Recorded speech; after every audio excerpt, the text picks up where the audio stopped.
जितेन्द्रियं बुद्धिमतां वरिष्ठम्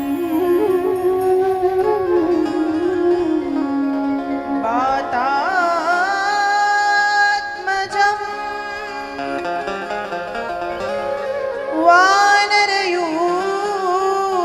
वानरयूथमुख्यं श्रीरामदूतं शरणं प्रपद्ये।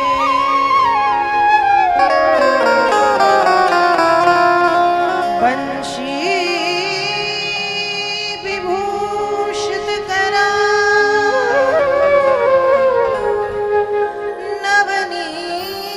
नवनीरदाभा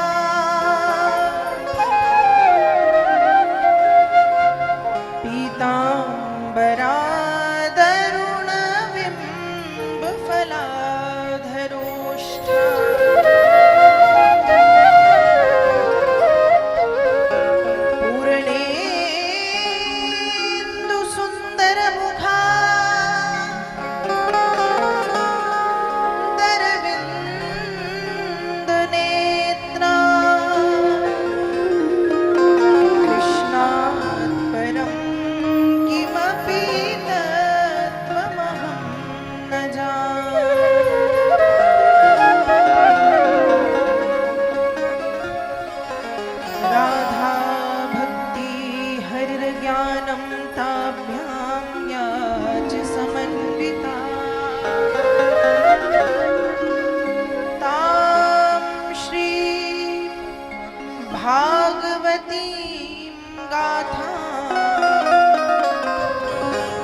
वंदे युगलरूपिणी।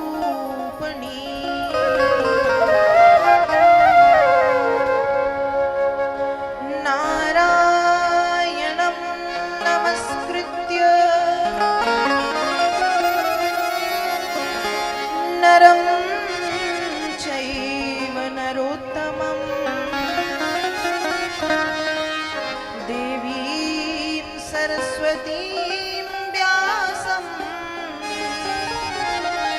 ततो जयमुदीरये।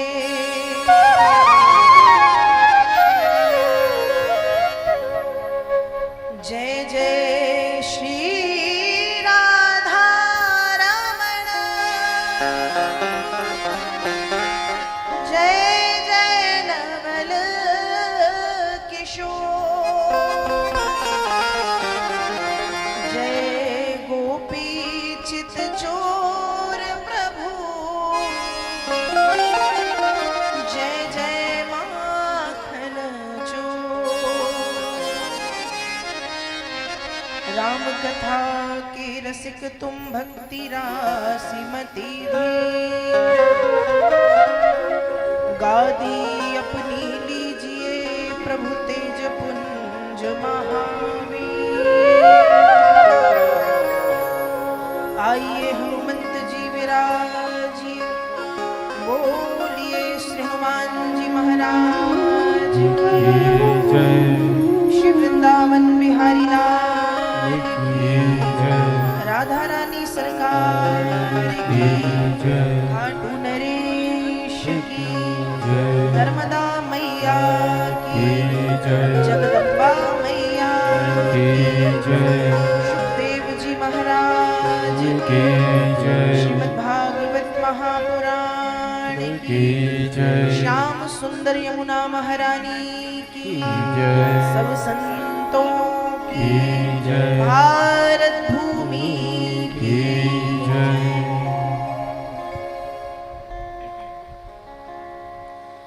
यहाँ पर उपस्थित समस्त श्रद्धालु भक्तजन, विद्वज्जन, आदर्श चरित्र करुणामयी, ममतामयी, त्यागमयी माताएं, बहनें, छोटे छोटे से बाल वृंद, यूट्यूब चैनल के माध्यम से भगवत कथा से जुड़ रहे समस्त भगवत कथा अनुरागी जन, आप सब मेरा प्रणाम स्वीकार करें। आइए भगवत कथा में प्रवेश करने से पूर्व मन एवं वाणी को पवित्र करने के लिए कुछ क्षण भगवान के पावन नाम का संकीर्तन करें। भाव से सभी गाएंगे। वाणी का सहयोग ताली से अवश्य प्रदान करते हुए सभी गाएंगे।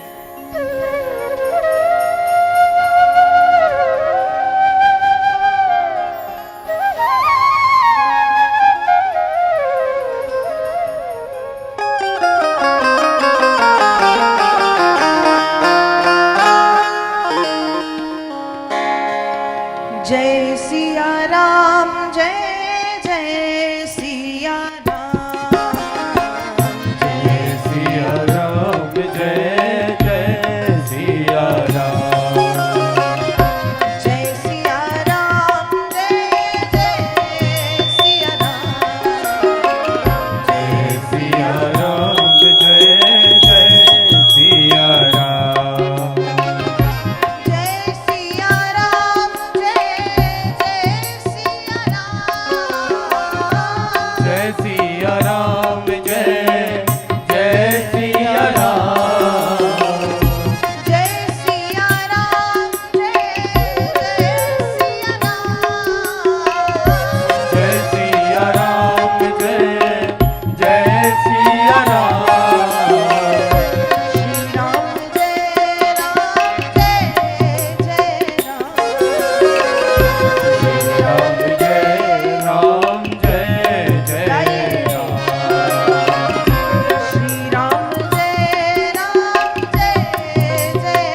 की जय। श्री हनुमान जी महाराज की जय। नर्मदा मैया की जय।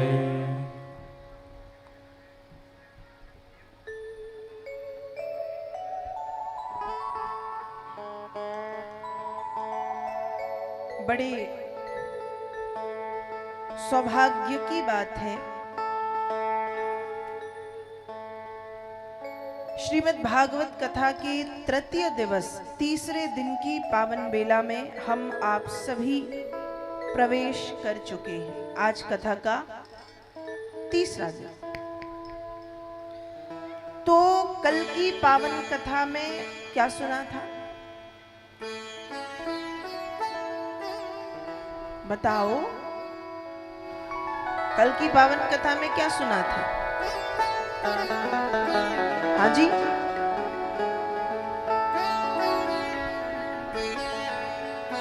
आपको बोलने में शर्म लगती है तो बोलो फिर, क्या सुना था? बस वो तो सबको याद है। और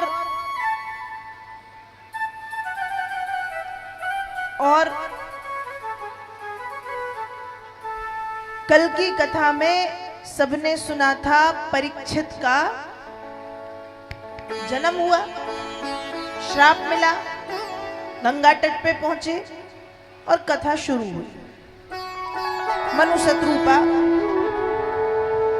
के द्वारा 5 संतानों की उत्पत्ति, 3 बेटियां आकृति, देवहूति, प्रसूति, 2 बेटे उत्तानपाद और प्रियव्रत।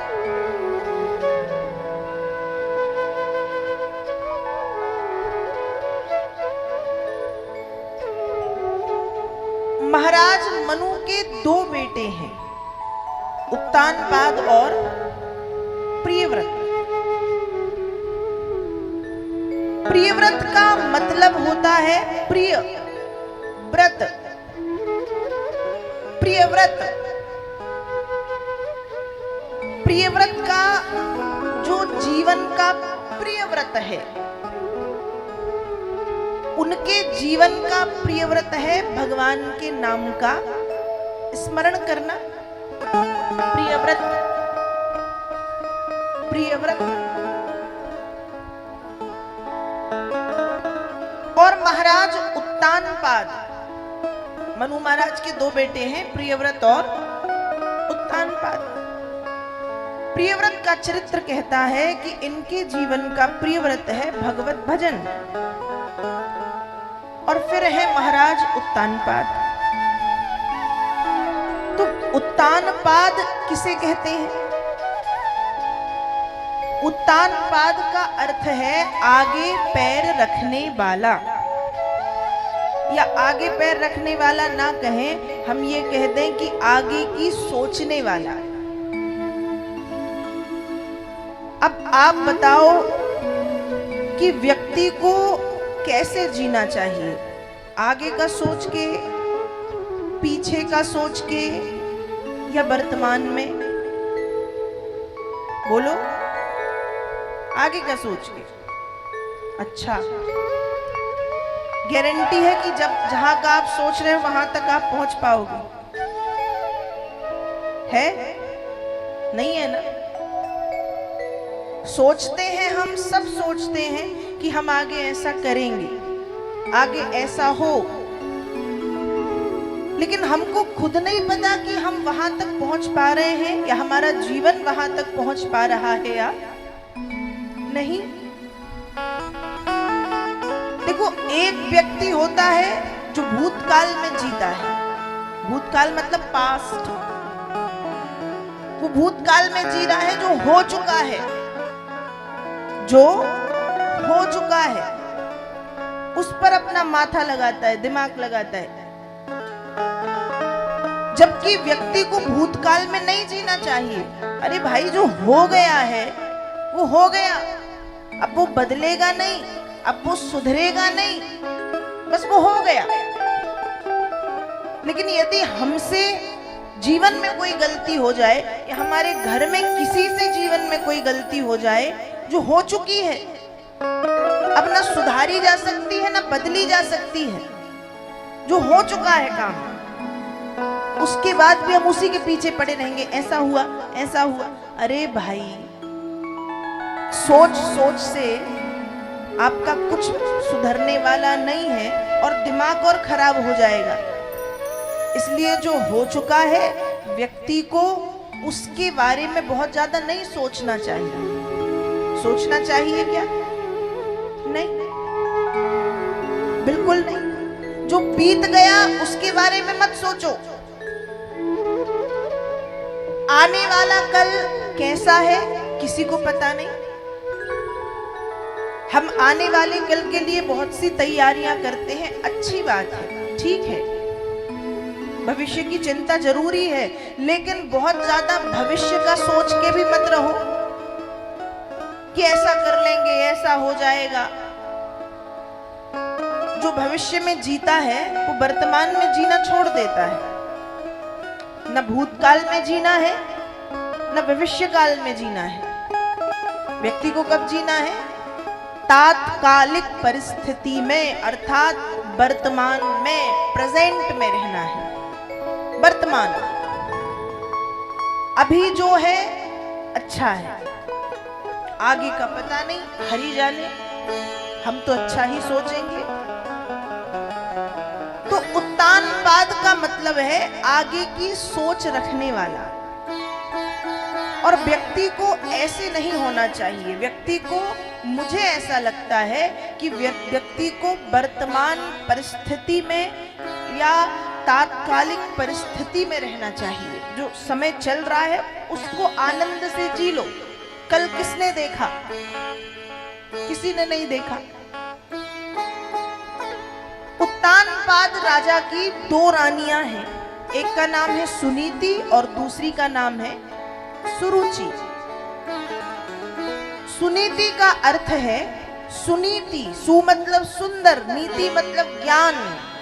जो सुंदर है और जिसके पास ज्ञान भी सुंदर है वो सुनीति। सुरुचि जो सुंदर है लेकिन प्रतिदिन जिसकी एक नई रुचि है, एक नई इच्छा है, वो है सुरुचि। सुनीति के पुत्र है ध्रुव और सुरुचि के पुत्र हैं उत्तम। सुनीति के पुत्र ध्रुव और सुरुचि के पुत्र उत्तम। आगे की कथा आप सबको ज्ञात है, एक बार की बात है। सुनीति के बेटे ध्रुव खेलते हुए आए, उम्र लगभग 5 वर्ष। बच्चों का स्वभाव होता है कहीं से भी खेल कूद के आए, और माँ दिखती है तो माँ की गोद में चढ़ते हैं, पिताजी दिखते हैं तो पिता की गोद में चढ़ते हैं।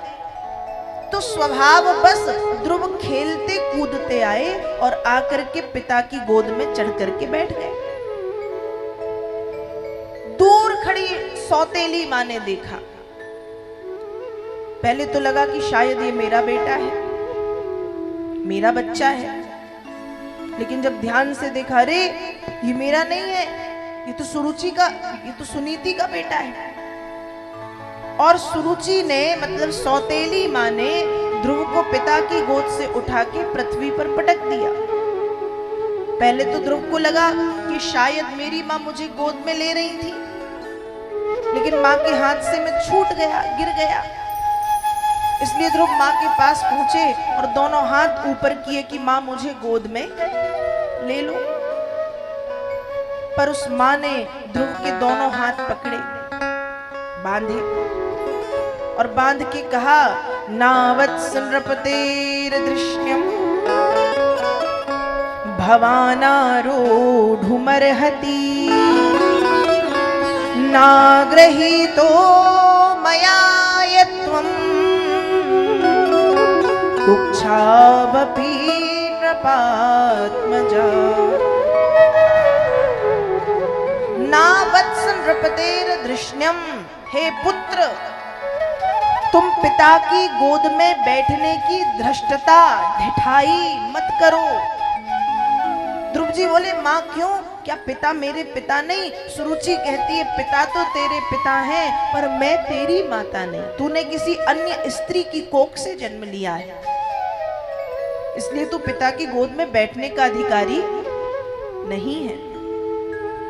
तू पिता की गोद में बैठ सकता है कब? या तो तू फिर से तपस्या कर और मेरी कोख से जन्म ले, पैदा हो, मर कर के दोबारा पैदा हो मेरे पेट से। और ये नहीं कर सकता तो जंगल में जाके तपस्या कर और भगवान से वरदान मांग कि मुझे पिता की गोद में बैठना है। सौतेली माँ ने ऐसी कड़वी कड़वी बातें कही ध्रुव से। रोते हुए ध्रुव अपनी माँ के पास पहुंचे हैं। सुनीति ने पूछा कि मेरे बच्चे को क्या हुआ? ध्रुव ने सारी बातें बताई, पर धन्य है सुनीति, चाहती तो लड़ती, बड़ी रानी है, राजा की पहली पत्नी है, चाहती तो लड़ती, लेकिन लड़ना उचित नहीं समझा। अपने नाम को सार्थक किया है, सुनीति, सुंदर ज्ञान। ध्रुव रो रहे हैं, सुरुचि को भला बुरा कह रहे हैं, और सुनीति समझा रही हैं कि पुत्र दीर्घम श्वसन्ति ब्रजिनस्य पारो मपश्यति बालक माहवाल मां मंगलम तात परेषु मनस्तथा भुंक्ते जनो यत् पर दुख दंस्तत्। समझाया है दीर्घम श्वसन्ति। ध्रुव को जब समझाया तो ध्रुव की बातें सुन के पहले तो सुनीति ने भी क्या किया, लंबी लंबी श्वास ली। दीर्घम श्वसन्ति ब्रजिनस्य पारो। सुनीति के दुख का पार नहीं, क्योंकि वो बातें ही ऐसी कह दी हैं कि तो तू मर जा। अब किसी संतान से कोई औरत कह दे कि तू मर जा और फिर से मेरी कोख से जन्म ले, तो जो वास्तव में माँ है उसको बुरा तो लगेगा। तो जब सुनीति ने ये कड़वी बातें सुनी है तो बुरा तो लगा, लेकिन झगड़ा करना उचित नहीं समझा। ध्रुव को समझाया है, अपने आप को शांत किया है। दीर्घम श्वसन्ति, लंबी सांस ली। इसलिए कहते हैं क्रोध नहीं करना चाहिए। हम जब क्रोध करते हैं तो तुरंत में तो पता नहीं बड़ बड़ बड़ बड़ बड़ बड़ क्या बोल देते हैं, बाद में क्या होता है बोलो, पछतावा होता है ना कि अरे यार ठीक है पर ऐसे नहीं बोलना था, लगता है ना कि ऐसे तो नहीं बोलना था। इसलिए जब गुस्सा आए तो कहते ना क्या करो, लंबी सांस लो, लंबी सांस लो, बोलते ना टेक डीप ब्रीथ, कहते हैं ना लंबी सांस लो, सांस एक दो बार छोड़ो, खींचो छोड़ो, खींचो छोड़ो, गुस्सा मत करो, क्योंकि गुस्से में ऐसे ऐसे शब्द निकल जाते हैं जो हम बोल तो देते हैं लेकिन बाद में बोलने के बाद हम ही पछताते हैं कि हमको थोड़ा रुक जाना था, ऐसे तो नहीं बोलना था। तो वैसी ही स्थिति है, सुनीति की बातें सुनी लेकिन ज्ञान है इसलिए गुस्सा नहीं किया। दीर्घम श्वसन्ति, क्या किया, लंबी श्वास। ब्रजिनस्य पारो, दुख का पार नहीं है, बुरा बहुत लग रहा है पर ध्रुव को समझाया है, ध्रुव को समझाया है। ध्रुव तो बुराई कर रहे हैं माँ की, पर सुनीति क्या कह रही, मां मंगलम तात, बेटे मां मंगलम तात, पुत्र माँ का अमंगल मत सोचो, पुत्र माँ का बुरा मत सोचो। जिस माँ ने ऐसी ऐसी बातें कह दी जो सौतेली है, उसके लिए कहा कि माँ का बुरा मत सोचो। और सुनीति ने गूढ़ बात बता दी कि जो जिसके लिए जैसा सोचता है बुरा, उसके साथ हो या ना हो, सोचने वाले के साथ हो जाता है। एक कहावत है, मैं अक्सर कथाओं में कहा करती हूँ कि जो औरों को चक्कर देता है वो खुद भी चक्कर खाता है। जो औरों को चक्कर देता है वो खुद भी चक्कर खाता है, और जो औरों को शक्कर देता है वो खुद भी शक्कर खाता है। जो दूसरों के लिए गड्ढा खोदता है ना, उसके साथ क्या होता है? वो खोद पाया या नहीं दूसरे के लिए, भगवान पहले से उससे बड़ा और गहरा खोद देते कि चल गिर। सामने वाले का बुरा हो या ना हो, पर उसका जरूर हो जाएगा जो बुरा सोचेगा। इसलिए किसी का भी बुरा सोचने से पहले ये सोच लेना कि कोई देख रहा है। हम सोच रहे हमारे मन में क्या है किसको पता? चलो किसी को नहीं पता, लेकिन उनको तो पता है ना।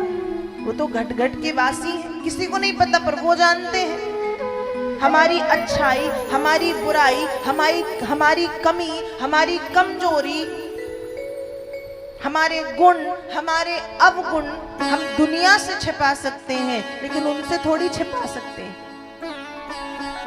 इसलिए कभी किसी का बुरा मत सोचो। वो एक हंसी मजाक में बात अलग है कि निकल जाता है, वो बात अलग है, लेकिन एक प्रकार से कहना चाहिए किसी के लिए सिर्फ यही सोचना कि इसका बुरा हो, इसका बुरा हो, इसका बुरा हो, उसका नहीं होगा, आपका हो जाएगा। बुरा मत सोचो, उसका हो या ना हो आपका होगा। तो सुनीति ने समझाया है, मां मंगलम तात, मां का बुरा मत सोचो। और कहा कि मां ने जो कहा ठीक कहा। अब तुमने मां की पूरी बात सुनी नहीं, तुम रो के यहां आ गए। अब मां की पूरी बात सुनते तो मां आगे बताती कि तपस्या करने से पिता तो साधारण है, जगत पिता की गोद मिलती है। किसकी गोद मिलती है? जगत पिता की। और तुम क्यों पिता की गोद में बैठना चाह रहे हो? ऐसी गोद जो आज है कल नहीं है। पिता हाड़ मांस का है ना, पिता का अंत है, पिता आज है पर क्या पता कल है नहीं है। तो यदि गोद में ही बैठना है पुत्र, तो ऐसे पिता की गोद में बैठने की कोशिश करो जिसका आदि अंत नहीं है, जो अनंत है, अर्थात नारायण की गोद में बैठो। मां ने समझाया, मां ने समझाया। कहते ना, संतान का प्रथम गुरु उसकी मां होती है। संतान का प्रथम गुरु उसकी मां होती है।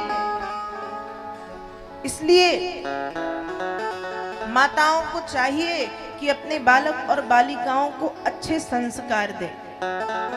मां सिर्फ दूध नहीं पिलाती, दूध के साथ बच्चे को संस्कृति, संस्कार और एक प्रकार से शिक्षा भी पिला देती है। उसके गुण उसको बता देती है। तो माताओं को चाहिए कि माताएं बाल्यकाल से, बचपन से बच्चों में अच्छी सीख दें, कुछ अच्छा सिखाएं। ये सोच के ना बैठे कि अभी छोटा है, बड़ा हो जाने दो। यदि ये सोचते रहेंगे कि अभी छोटा है, तो फिर ध्यान रखिएगा, जैसे कच्ची मिट्टी को हम बिगाड़ के कोई भी आकार दे देते हैं, लेकिन जब मिट्टी पक जाती है और सोचें कि अब इसका आकार बदल दिया जाए, तो वो नहीं बदला जाता। ठीक उसी प्रकार से जब बच्चे छोटे होते हैं, हम उस समय उनको जो सिखा दें वो सीख जाते हैं। अब आप सोचो कि बड़े हो जाएंगे तो सिखाएंगे, तो फिर मुश्किल है। फिर आप ही कहोगे अरे बड़ा हो गया अब कहाँ सुनता है, बड़ा हो गया अब कहाँ सुनता है या कहाँ सुनती है। इसलिए बच्चों में संस्कार बचपन से।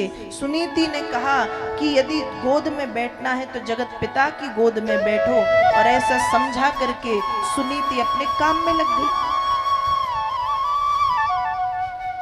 सुनीति काम में लगी है। सुनीति को ने तो एक सामान्य समझाया कि रो रहा है, कम से कम रोना बंद हो जाएगा। सुनीति को थोड़ी पता था कि वो 5 वर्ष का बच्चा सुनीति की बातों को इतने ज्यादा गंभीरता से जीवन में ले लेगा। सुनीति घर के भीतर चली गई समझा बुझा के। यहाँ ध्रुव ने जंगल की तरफ दौड़ लगा दी। अब जब जंगल की ओर दौड़ लगाई, भगवान सब देख रहे थे। भगवान ने तुरंत नारद जी से कहा चलो जाओ उसके पास। नारद जी जंगल में मिले, ध्रुव से टकराए और ध्रुव से बोले कि बच्चे, तुम इस घनघोर जंगल में अकेले क्यों घूम रहे हो? तुम्हारे माता पिता हैं क्या? तुम्हारे भाई बहन कोई बड़ा तुम्हारे साथ है? ध्रुव बोलते हैं, बाबा मेरे साथ कोई नहीं, मैं अकेला तपस्या करने आया हूं। नारद जी हंसने लगे। नारद जी ने कहा, अरे पागल, अभी तेरी उम्र तपस्या की है? तो कहा, अभी तेरी उम्र खेलने की, कूदने की, घूमने फिरने की, खाने पीने की, मौज मस्ती करने की, लौट जा। तपस्या तेरे बस में नहीं है अभी, पागल, वापस जा। ध्रुव मुस्कुराए और ध्रुव कहते हैं, बाबा मैं नहीं जाऊंगा, मुझे सिर्फ इतना बता दो, तपस्या कहाँ करते हैं, कैसे करते हैं, तपस्या करते समय किस मंत्र का जाप करते हैं। देखो, सद शिष्य को सदगुरु अपने आप मिलता है, उसको गुरु ढूंढना नहीं पड़ता। जैसे शिष्य गुरु की तलाश में रहते हैं ना, जो शिष्य है वो खोजते कि कोई अच्छा गुरु मिले, कोई अच्छा गुरु मिले, कोई अच्छा गुरु मिले। जैसे शिष्य गुरु खोजते हैं, वैसे ही जो सदगुरु होते हैं वो अच्छे शिष्य तलाशते हैं कि कोई अच्छा शिष्य मिले। और नारद जी के जीवन में वो अच्छा शिष्य है ध्रुव।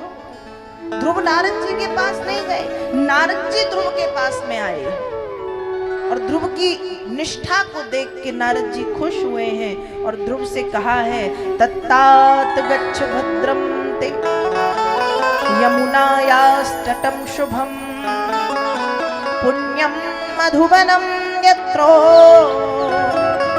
सानिध्यम नित्यदा हरे। बेटे जाओ, तुम्हारा कल्याण हो। यमुना जी के किनारे मधुवन नाम का जो जंगल है, ऐसा कहते हैं कि उस जंगल में नित्यदा हरे, हरि नित्य निवास करते हैं। तुम वहां जाओ और वहां पे बैठ करके भजन करो।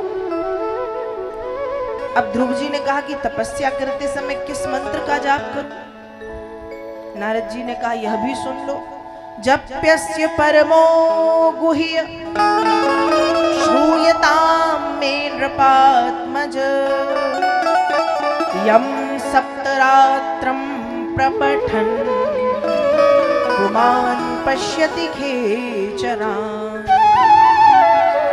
बेटे, आज मैं तुमको एक ऐसा अति गूढ़ मंत्र बताता हूँ, यदि इस मंत्र का 7 रात्रि जाप कर लिया जाए तो आकाश में विचरण करने वाले सिद्ध पुरुषों का दर्शन होने लगता है। और यदि इस मंत्र की संख्या को बढ़ा दिया जाए तो भगवान का साक्षात्कार होता है। ध्रुव जी ने कहा, तो मंत्र जल्दी बताइए। नारद जी ने कहा, ध्यान से सुनो, मंत्र बड़ा गोपनीय है, गुप्त है, गूढ़ है, मंत्र है 12 और ध्रुव जी को मंत्र दे दिया, ओम नमो भगवते वासुदेवाय, ओम नमो भगवते वासुदेवाय, ओम नमो भगवते वासुदेवाय। मंत्र दिया है, ओम नमो भगवते वासुदेवाय। नारद जी ने गुरु मंत्र दिया। ध्रुव जी महाराज उस मंत्र पर निष्ठा करके उस मधुवन नाम के जंगल में एक वृक्ष के नीचे तपस्या करने के लिए बैठ गए। और जब तपस्या करने के लिए बैठे हैं, लगातार 6 माह तक, कुछ दिन तक फल फूल खाए, कंदमूल खाए, फिर पत्ते खाए, फिर एक समय ऐसा आया कि पत्ते खाना छोड़ के सिर्फ वायु का भक्षण करके तपस्या करनी शुरू की है।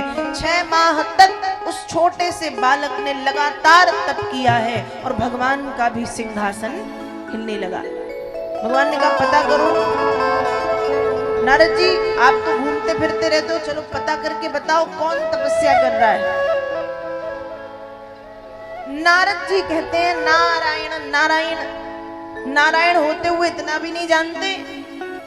एक छोटा बच्चा तपस्या कर रहा, और बच्चा तो बच्चा, उसके सिद्धांत कैसे हैं? कहता है, कार्यम साधयामी व देहम पातयामी, या तो कार्य को सिद्ध करूंगा, मतलब भगवान को पाऊंगा, और यदि भगवान नहीं मिले तो देहम पातयामी, मर जाऊंगा। ध्यान रखिएगा, जब इतना पक्का इरादा, जब इतने अटल सिद्धांतों पर व्यक्ति चलता है कि या तो करूंगा या मरूंगा, तो व्यक्ति अपने लक्ष्य को पा लेता है। यहाँ सिर्फ भगवत प्राप्ति नहीं, कोई भी लक्ष्य यदि हमारे जीवन का है, अच्छा लक्ष्य, बुरा लक्ष्य नहीं कि हमको बुरा करना, एक अच्छा लक्ष्य लेकर के जब हम चलते हैं और इतने अटल सिद्धांत पर चलते हैं तो फिर वो लक्ष्य हमको मिल जाता है। भगवान ने जब ध्रुव जी के विषय में सुना है, नारद जी के कहने पर भगवान मधुबन में पधारे हैं। ध्रुव जी के सामने आकर के खड़े हुए, ध्रुव आंखें बंद करके निरंतर जाप कर रहे हैं। भगवान ने 2-3 बार आवाज लगाई पर ध्रुव को सुनाई नहीं पड़ा। ध्रुव डूबे हैं मंत्र के जाप में। ओम नमो भगवते वासुदेवाय, ओम नमो भगवते वासुदेवाय, ओम नमो भगवते वासुदेवाय, ओम नमो भगवते वासुदेवाय। भगवान ने कहा क्या करें, ये आंखें कैसे खोलेगा? तो भगवान ने अपने ध्रुव के हृदय में विराजमान अपने विग्रह को छीन लिया, और जैसे ही अपने विग्रह को छीना, जैसे ही छीना, ध्रुव जी महाराज की आंखें खुल गईं कि मेरे प्रभु कहाँ गए? हृदय में विराजमान, जो हृदय में अब तक दिख रहे थे, वो अचानक कहाँ गए? और जब सामने देखा तो चतुर्भुज रूप धारण किए साक्षात नारायण खड़े हुए हैं। और जैसे ध्रुव जी ने देखा है, दोनों हाथ जोड़ करके प्रणाम किया है, आंखों से बड़े बड़े आंसू बह रहे हैं। ध्रुव कुछ कहना चाह रहा है, छोटा सा बच्चा क्या कहे? चाह तो रहा है बहुत कुछ कह दूं, पर कहेगा क्या? क्या कह सकता है? और वेदव्यास जी भागवत में लिख रहे हैं, सतम विवक्षन्तम तद्विदं हरिर् यात्वा स सर्वस्य च हृदवस्थिता कृताञ्जलिं ब्रह्ममयेन कम्बुना परस्पर्शवालं कृपया कपूले। ध्रुव के हृदय में विराजमान प्रभु सब समझ गए कि कुछ कहना चाह रहा है पर कह नहीं पा रहा, इसलिए भगवान ने अपने कंबुना मतलब शंख का स्पर्श ध्रुव जी महाराज के कपोले मतलब गाल में कराया। भगवान के शंख का स्पर्श जब ध्रुव जी के गालों में हुआ तो शंख के स्पर्श से बीणा वादनी भगवती सरस्वती ध्रुव जी के मुख में आकर के विराजमान हो गई। और फिर ध्रुव जी महाराज ने भगवान की बड़ी सुंदर स्तुति गाई है। ध्रुव जी कह रहे हैं, योन्ता प्रविश्य मम वाचमिमां प्रसुप्तम् संजीवयत् अखिल शक्तिधरा स्वधाम। योन्ता प्रविश्य मम वाचमिमां प्रसुप्तम् संजीवयत् अखिल शक्तिधरा स्वधाम। ध्रुव जी महाराज ने प्रार्थना की कि हे भगवान, ऐसी कृपा करना नारायण नाथ, ऐसी कृपा करना कि मेरा जीवन आपके नाम में लगा रहे। मैं देखूं तो सिर्फ आपको देखूं, मैं देखूं तो सिर्फ आपको देखे, मैं सुनूं तो सिर्फ आपको सुनूं, मैं बोलूं तो सिर्फ आपके नाम को बोलूं, मैं ताली बजाऊं तो आपके नाम के कीर्तन में बजाऊं, मैं नृत्य करूं तो आपके कीर्तन में करूं। दुनिया मुझे ना नचा पाए, आपके कीर्तनों में नाचता रहूं। हे नाथ, अपने हाथों से आपके मंदिर की सेवा में मेरा जीवन बीते, मेरा दिन, मेरी रात्रि, मेरा पूरा का पूरा समय आपके चिंतन में, आपके मनन में, आपके भजन में लगा रहे। भगवान, मुझे ऐसा वरदान दीजिए। ये वरदान ध्रुव जी महाराज ने मांगा है। और ध्रुव जी महाराज भगवान से क्या कह रहे हैं, आइए उस भाव को हम भी सुनते हैं। सभी गाएंगे ताली सेवा कि ध्रुव जी महाराज के भाव क्या हैं। ताली सेवा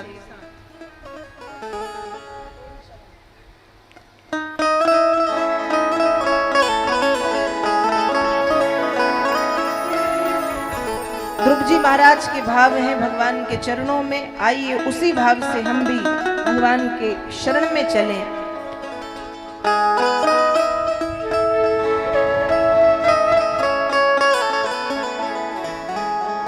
बोलिए श्री वृंदावन बिहारी लाल की जय। हनुमान जी महाराज की खाटू नरेश की जय। तो ध्रुव जी महाराज ने तपस्या करके भगवान को पाया। भगवान सामने खड़े हैं, प्रार्थना की है बड़ी सुंदर। एक छोटा सा बच्चा ऐसी प्रार्थना कर रहा है जो देवता भी नहीं कर सकते। ऐसी सुंदर प्रार्थना ध्रुव जी महाराज गाते हैं। भगवान प्रसन्न हुए हैं, ध्रुव जी को वरदान दिया है कि तुम 36,000 वर्ष तक पृथ्वी पर शासन करोगे। 36,000 वर्ष के बाद पृथ्वी को छोड़ करके जब तुम जाओगे तो मैं स्वयं उत्तर दिशा में तुम्हारे लिए ध्रुवलोक का निर्माण करवाऊंगा। दुनिया के सारे तारे टूट जाएं, डूब जाएं, नष्ट हो जाएं, बह जाएं, पर ना तुम टूटोगे, ना तुम डूबोगे, ना तुम नष्ट होगे। तुम्हारा स्थान उत्तर दिशा में निश्चित और स्थायी होगा। संसार में भक्त ध्रुव और ध्रुव तारा के नाम से तुम जाने जाओगे। ऐसा कहकर के नारायण अंतर्धान हुए हैं। वरदान पाकर के ध्रुव जी घर आए हैं। तो जिस पिता ने माँ के गोद से पटकने पर एक शब्द नहीं कहा था, उसी पिता ने हृदय से लगाया। जो सौतेली माँ है उसने भी हृदय से लगा के चूमना शुरू किया। और जो सुनीति है उसका तो पता ही नहीं कहा, जो वास्तव में ध्रुव की माँ है, मालूम नहीं कहा। तो सुनीति कहाँ है? सुनीति मंदिर में है। कहाँ है? मंदिर में, और नाच रही है। और नाच नाच के क्या कह रही है? पुत्रवती जुबती जग सोई, रघुपति भगति जासु सुत होई। अभी तक मेरी संतान तो थी लेकिन मैं पुत्रवती नहीं थी। कहते हैं किसी माँ की यदि एक संतान हो और वो एक संतान भी यदि भगवत भक्त बन जाती है तो माँ पुत्रवती कहलाती है। और यदि किसी माता की 4, 5 और 10 संतानें और वे नास्तिक निकल जाएं तो ऐसी माँ पुत्रवती होने के बाद भी बांझ मानी जाती है। सुनीति क्या कह रही है? अब तक पुत्र तो था लेकिन मैं पुत्रवती नहीं थी, एक प्रकार से बिना संतान की थी। लेकिन आज जब मेरा बच्चा, मेरा बालक, मेरी संतान भगवत भक्त बन गया तो मैं पुत्रवती हो गई हूँ। ऐसे कह के नाच रही है मंदिर में, कृतज्ञता व्यक्त कर रही भगवान के सामने। समय बीता है, ध्रुव जी राजा बने, बड़े हुए तो ध्रुव के जो छोटे भाई हैं उत्तम यक्षों के साथ युद्ध करके मारे गए। 36,000 वर्ष तक ध्रुव जी महाराज ने राज्य पाठ संभाला है। उसके बाद जीवन के अंतिम क्षण में बद्रीनाथ पहुंचे हैं, बैठ करके तपस्या कर रहे थे। जब तपस्या पूरी हुई, एक दिन ध्रुव जी देख रहे हैं, तदोत्तान पदः पुत्रो ददर्शान्तकमागतम् मृत्योर्मूर्धनिं पदं दत्वा आरूरोहाद्भुतं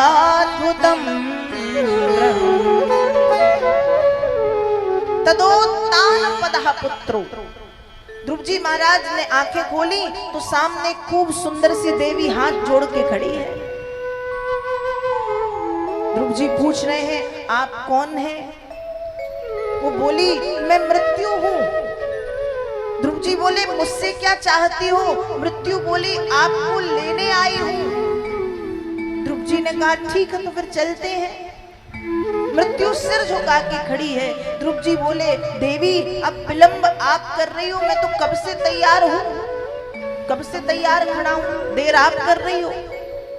मृत्यु कहती है हे भक्त ध्रुव, जब दुनिया के लोगों को लेने के लिए आती हूं तो किसी को रस्सी से बांध के घसीटते ले जाती हूं, किसी को दांतों के नीचे दबा करके, किसी को नाखूनों से नोचते हुए, किसी को कोड़े मारते हुए ले जाती हूँ। लेकिन आज आपकी भक्ति को देख के मृत्यु का भी सिर झुक गया है। अर्थात मृत्यु आपसे निवेदन करती है कि मृत्यु के सिर पर पैर रखो और भगवत धाम के लिए गमन करो। उस समय मृत्यु के सिर पर पैर रख करके ध्रुव जी महाराज भगवत धाम के लिए गमन करते हैं, भगवत धाम के लिए प्रस्थान करते हैं। ये भक्ति है, ये भक्ति है। मैंने कथा के पहले दिन भी शायद आपसे कहा था कि हमको मुक्ति के पीछे नहीं भागना है, हमको रिद्धि सिद्धि के पीछे नहीं भागना है, हमको किसके पीछे भागना है? भक्ति के पीछे भागना है। क्योंकि भक्ति कौन? भक्ति कौन?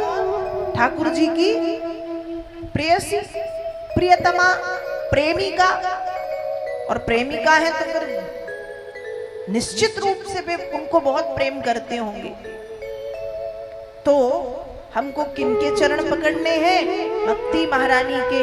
जब भक्ति महारानी के चरणों को हम पकड़ेंगे तो ये मुक्ति, ये रिद्धि, ये सिद्धि और स्वयं भक्ति महारानी के जो प्रेमी हैं श्री ठाकुर जी, वो हमको मिल जाएंगे। भक्ति करना चाहिए, भक्ति करो। अब मैं आपसे ये नहीं कह रही कि 24 घंटे माला लेके बैठो, क्योंकि वो तो हम लोग नहीं करते। कौन करेगा? वाह, 24 घंटे माला कौन जाप करेगा? कोई करेगा? नहीं करेगा। सबके अपने काम है। हमारी घर गृहस्थी है, माताओं के बहुत से काम हैं, पुरुष वर्ग के लोगों के भी बहुत से काम हैं, ऑफिस है, खेत खलिहान है, अपना अपना व्यापार है, बिजनेस है, सबके काम है। तो 24 घंटे यहाँ भक्ति की बात हो ही नहीं रही। हमको 24 घंटे नहीं देने हैं। हमको कितनी भक्ति करना है? गोस्वामी जी लिख रहे हैं, एक घड़ी आधी में पुनियाद और तुलसी चर्चा राम की हरे कोटि अपराध। एक घड़ी मतलब 24 मिनट, एक घड़ी मतलब 24 मिनट, आधी घड़ी मतलब 12 मिनट, आधी में पुनियाद 12 का आधा 6 मिनट और 6 का आधा, और 24 घंटे में से इतना भी समय हम भक्ति में या भजन में या अपने कल्याण के लिए भगवान के नाम में नहीं दे रहे, तो क्या करो फिर? चुल्लू भर पानी में डूब के मर जाओ, फिर वो ज्यादा अच्छा है।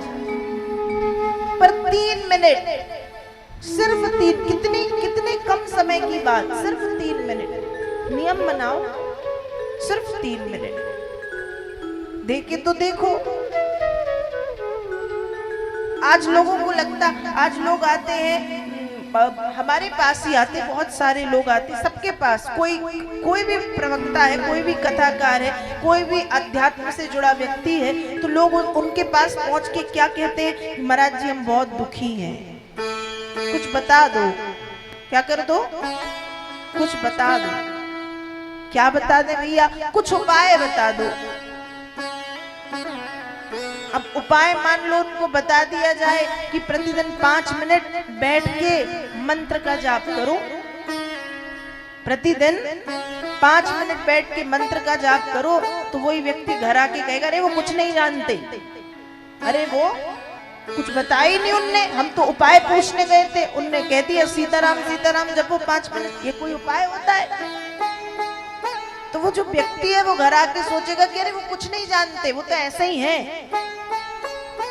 और मान लो कोई व्यक्ति पहुंचे और वो बता दें कि तुमको ना अमावस्या की रात में 21 दिए पीपल के पेड़ के नीचे 12 बजे के बाद जलाने हैं, और समय भी बता दे कि 12:18 पे, 19वां मिनट नहीं होना चाहिए, और फिर सुबह जाकर के उन दीपकों को उठाना है, वहां से कोई देख ना पाए। ये उपाय यदि बता दे, अरे बहुत जानते हैं भैया, बहुत जानकार, होता ना, होता है या नहीं?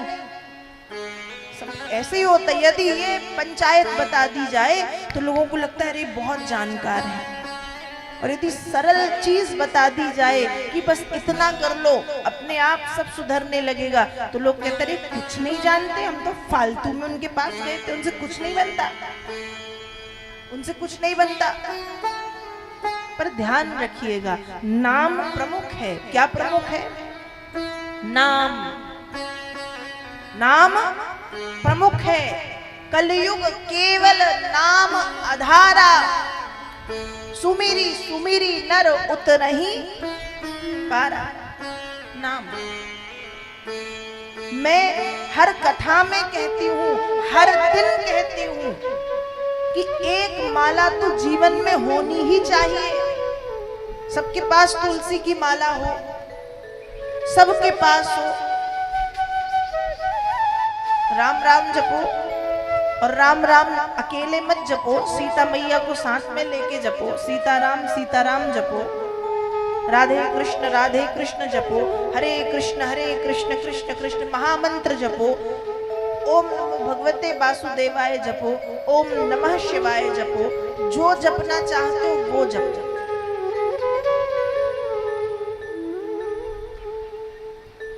पर जपो एक माला, फिर धीरे धीरे बढ़ा लो 5 माला, फिर 11 माला, फिर 21 माला, और नहीं बढ़ा पा रहे तो एक तो करके करो ही कम से कम।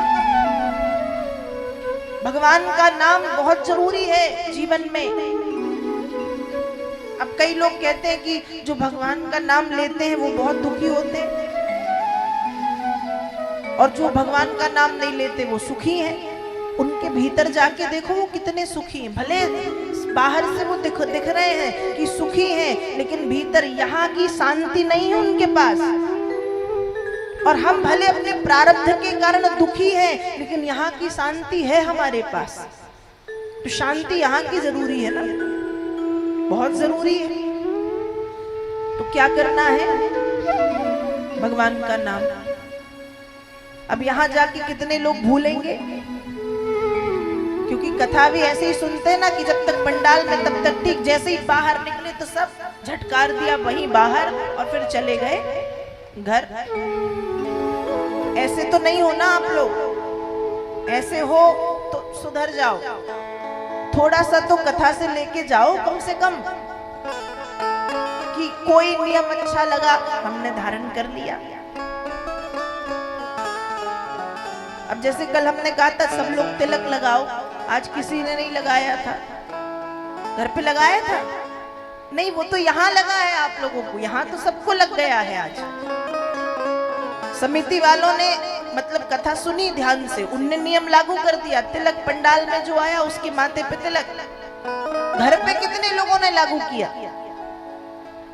वाह, ताली बजाओ फिर अपने लिए। यदि आपने ये किया है तो बहुत अच्छी बात है, बहुत बहुत अच्छी बात है आपने ये किया है। तो ये जो छोटे छोटे नियम आपको कथाओं में बताए जाएं, जैसे कल मैंने कहा तिलक लगाओ, तिलक लगाने की विधि बता दी कि बहुत ज्यादा हमको नहीं समझ में आता, हम क्या करें। भगवान थोड़ी कह रहे तुम संस्कृत के श्लोक बोलो। यदि भगवान संस्कृत के श्लोकों से मानते तो हाथी के पास आते।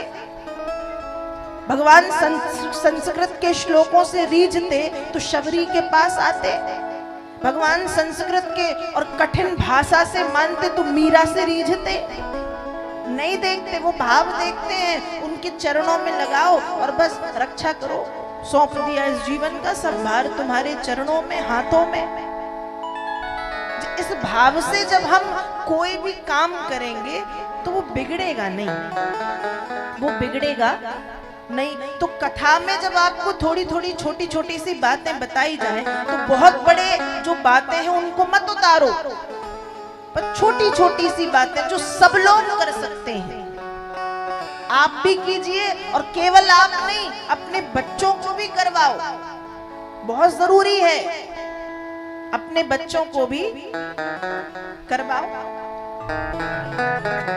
आज हमारे बच्चे कॉन्वेंट स्कूल में पढ़ते हैं, इंग्लिश मीडियम में पढ़ते, अच्छी बात है, ठीक है, कोई बुरी बात नहीं है। पढ़ना जरूरी है, शिक्षा जरूरी है, लेकिन उसके साथ साथ संस्कार भी तो जरूरी है, सनातन धर्म भी तो जरूरी है।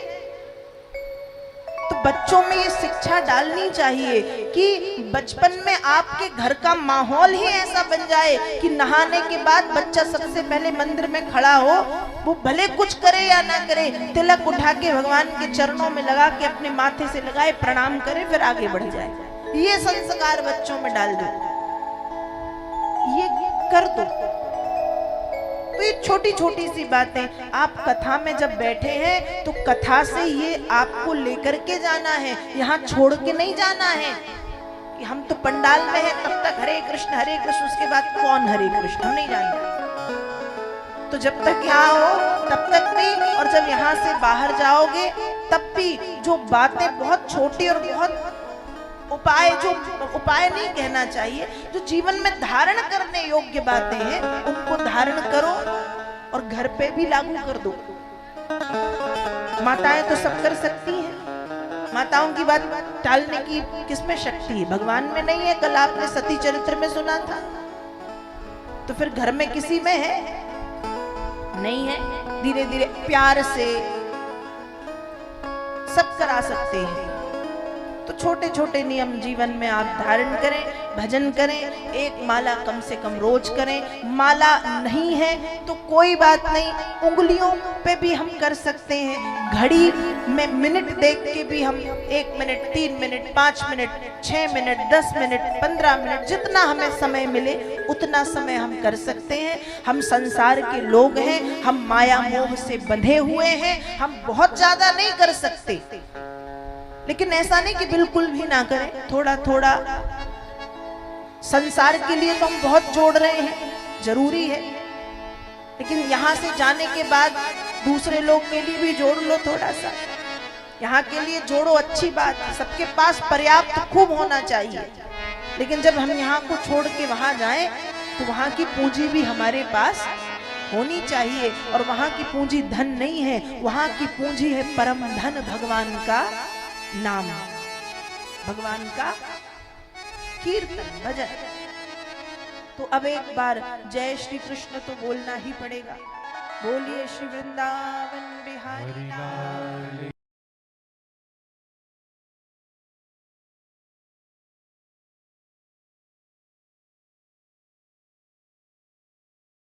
752 पर